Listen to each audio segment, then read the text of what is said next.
La crisis económica global aún no tocó su piso, aumenta la desocupación y sigue comprometido el sistema financiero.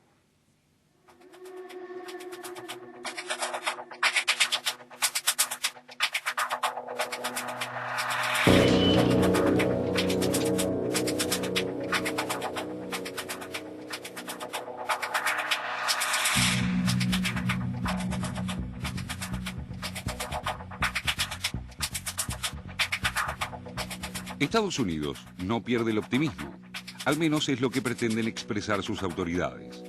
El presidente Barack Obama destaca que su plan de recuperación logró sacar a la economía de la crisis, mientras que su secretario del Tesoro, Timothy Geithner, aseguró durante su visita a Arabia Saudita que la fuerza de la recesión mundial comienza a ceder. The force of the global recession is now receding, and for the first time in several quarters, the IMF and a range of private analysts are starting to revise up their forecast for growth in the second half of the year and next year, and global trade is now starting to expand again. El jefe de Estado de la principal potencia mundial puso énfasis en que en apenas 6 meses desde su llegada a la Casa Blanca se había logrado sacar al sistema financiero y a la economía del borde del abismo. Obama recordó que por entonces Estados Unidos perdía 700.000 plazas de trabajo al mes y muchos temían que el sistema financiero estuviera a punto de colapsar. I'm confident that the United States of America will weather this economic storm. But once we clear away the wreckage, the real question is what we will build in its place. Even as we rescue this economy from a full-blown crisis, I've insisted that we must rebuild it better than before. Without serious reforms, we're destined to either see more crises or suffer stagnant growth rates for the foreseeable future, or a combination of the two. That's a future I absolutely reject. And that's why we're laying a new foundation that's not only strong enough to withstand the challenges of the 21st century, but one that will allow us to thrive and compete in a global economy. Pero no por ciertas tales referencias pueden disimular que la crisis económica sigue su derrotero y el piso de la misma aún es un escenario desconocido.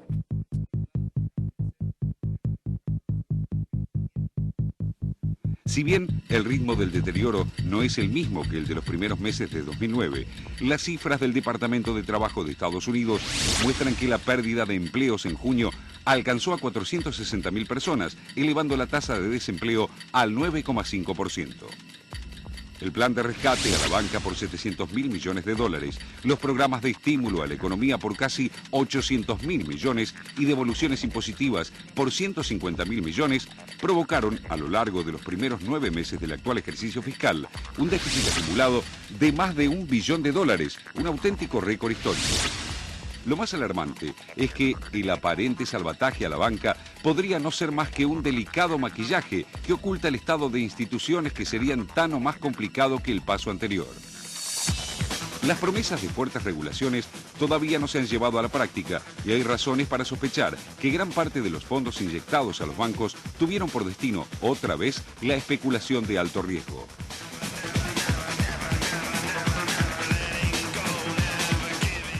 La burbuja inmobiliaria que estalló y destapó la crisis no era la única burbuja. Existen otras y no han sido desactivadas. El monto de deudas por tarjetas de crédito en manos de estadounidenses se estima en más de $1 billón, producto de una conducta irracional de endeudamiento alimentada por un exacerbado consumismo. El panorama de caída de los ingresos y desempleo creciente es un alfiler que se acerca peligrosamente a la burbuja.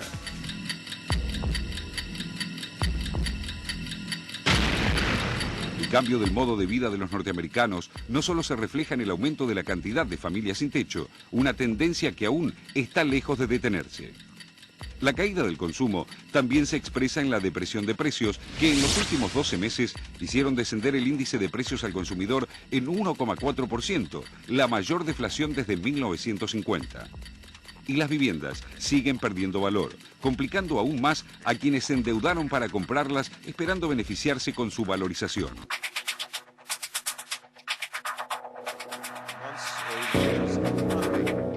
Pese al optimismo oficial, la caída de la economía estadounidense continúa, aunque haya disminuido su velocidad. y el comportamiento de la economía de otras latitudes da cuenta del alcance global de una crisis sin final a la vista. En Rusia, la caída anual de su Producto Bruto en el primer semestre de 2009 fue del 10,1%.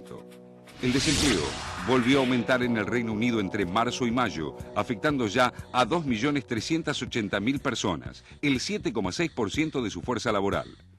Japón sufriría en 2009 un descenso de su Producto Bruto del 6% y una deflación del 1,1% y de un 0,8% en 2010, según previsiones del Fondo Monetario Internacional. En un mundo contagiado por la crisis estadounidense, esta vez a Washington no le alcanzará con mandarle a sus socios la cuenta por los platos rotos.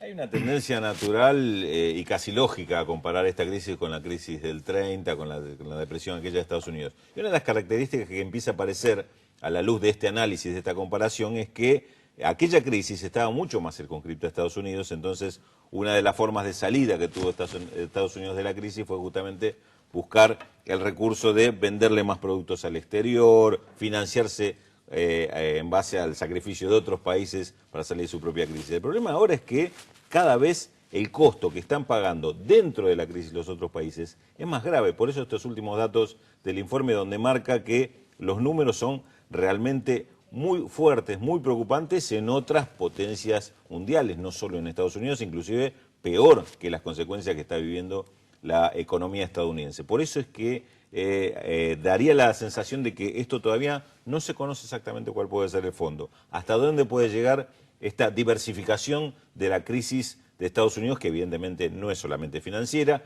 no es una crisis por burbujas o especulación, sino que es una crisis de fondo, una crisis estructural, a la cual todavía no se le encontró la vuelta. La semana que viene igual te voy a preguntar qué pasa con China, que dicen que igual está empezando a crecer. Exactamente. Pero lo vamos a hablar, si Sí, querés, la semana que viene. Entonces la semana que viene yo también le pregunto si no hay dos crisis, una de los países centrales y otra de otros los donde emergentes. la gente se sigue muriendo de hambre. Pero la semana que viene te lo pregunto.